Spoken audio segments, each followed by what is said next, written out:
every once in a while in comic books, I sort of have a lull, have a low point, and I think to myself, am I really enjoying this?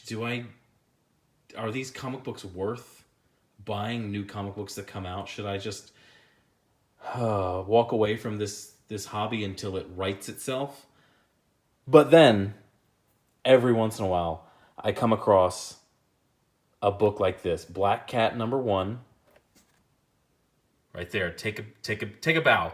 Jed MacKay, travel foreman, now Fuji. Jed MacKay once again at the back. I want to give credit all around. This is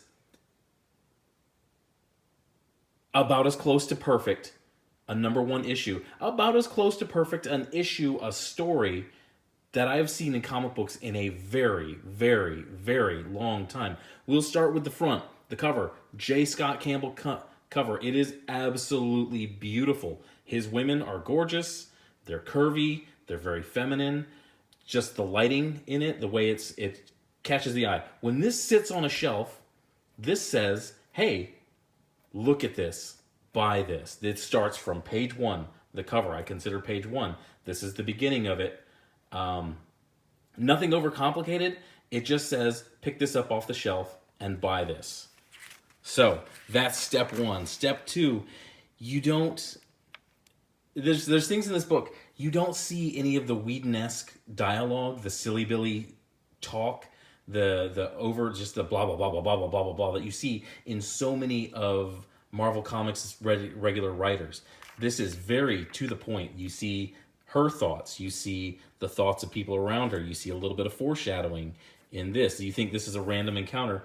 No, it's not. Oh, God. I don't know where to skip in this book. I got to skip part of this for the copyright gods, but I'll skip the Lupins Chase scene. This is the way this starts. When you've read this book, you could take this script, you could take this whole thing, and say you were doing a really good Marvel Netflix movie, not a series, a movie about Black Cat. This would be the way you start it, with this heist.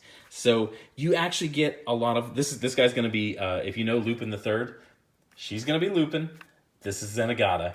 They are going to. She's got her crew. This is the lawman, security guard, private investigator who's going to be chasing them the whole way. I like this character. He just comes out of nowhere, and he's just an ancillary character. But as you can see, it shows, her background. She's been arrested for stealing stuff. She has a background with the Thieves Guild in New York. It even goes through him. He seems like a really very Zenigata-like, very intense lawman. And you see that when he was younger, he was kind of, he's kind of the bad kid turned good. And he's very intense about his job, about preventing crime like that. So you're building the characters very well in this world. I've never seen that guy before. He's probably a new character. So you get here, it's just a chance encounter by two women who are at the top of their game. She's the leader of the Thieves Guild. She's the Black Cat. They weren't supposed to meet. It's kind of a surprise to them. But in this high society setting, they're very cordial. They're very polite, but yet they're making their barbs towards each other, and they're very quiet threats. So you get into the heist, and in one page, it just goes through what's happened. The security guy is throwing her out of the party because he recognizes who she is. Turns out she was the distraction for the heist, and the crew took care of it. I'm going to skip the entire chase, even though the chase scene was dope. They used an old school Mini. There's probably no better getaway car than an old school Mini. I have driven one. They are incredibly agile and incredibly quick if they're well kept. It stays in character with Black Cat. Yes, she's a hoodlum. Yes, she's a thief. But she has a certain loyalty to her crew. She does whatever she wants. She takes whatever she wants. But she has this core. Even when she was dating Spider-Man, she's very loyal to him, even with his flaws. And you see it here. Yes, she's a thief. She's stealing stuff. But she has these two guys, and they've been with her for years doing heists, and she's very, very loyal to them. situation kind of gets a little crazy, and she's talking about like there could be some blowback from the Thieves Guild, and she even gives them the option to take care of themselves. She says, "Hey, you can distance yourself from me because I might get a little blowback from the Thieves Guild." And Honor Amongst Thieves, they're like, no, we're sticking with you, and they have their own reasons. You know, this guy's sticking around until the, you know, as he says, the jobs dry up. But that's just tough guy talk. That's just bad guy talk. He has a loyalty to her, and it goes around. So this other dude shows up, and I don't remember him ever being a character. He's called the Black Fox. Once again, it goes through. He's sort of a man of mystery, and he's gone through all of these different aliases, and now he's sort of known as the Black Fox. So I read this comic book, and I'm like, who the heck is this guy?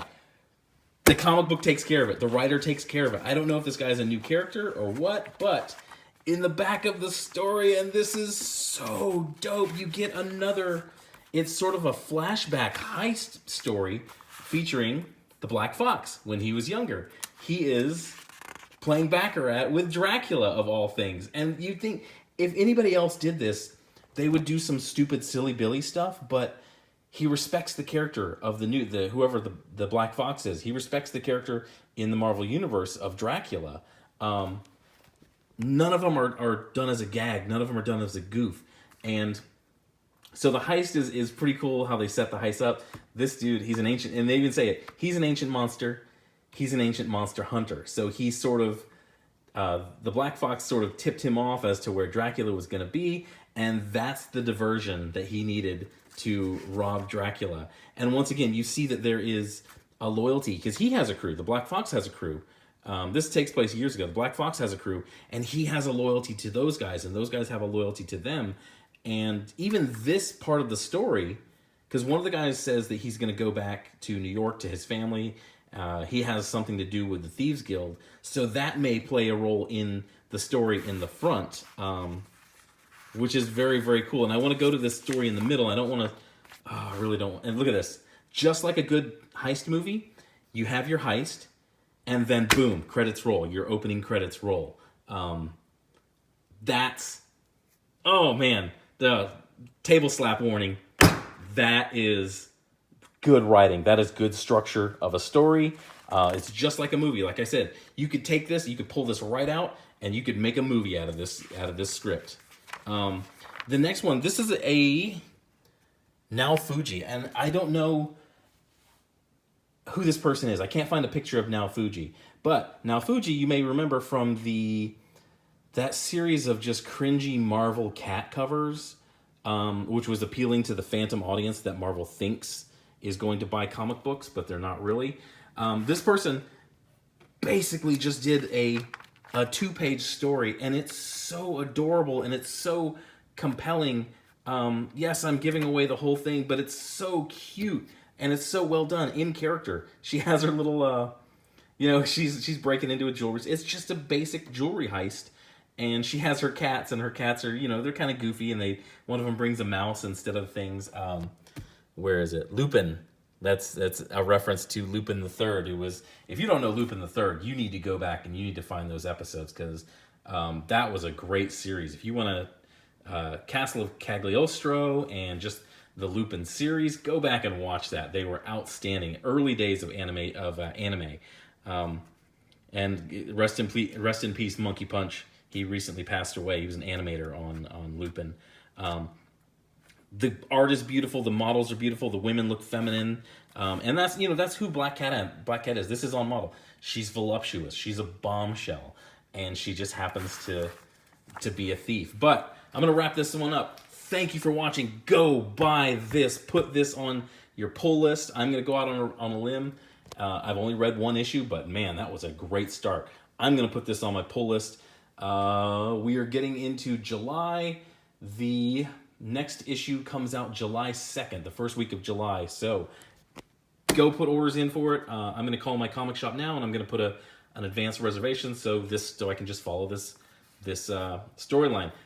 Good call. Getting J. Scott Campbell to do a cover, awesome call. That just says right off the bat, like I said before in the video, buy this comic book. That's what J. Scott Art says. And that's what I'm saying. I'm going to echo that. buy this comic book. This is about as perfect a #1 issue as I have read in many years.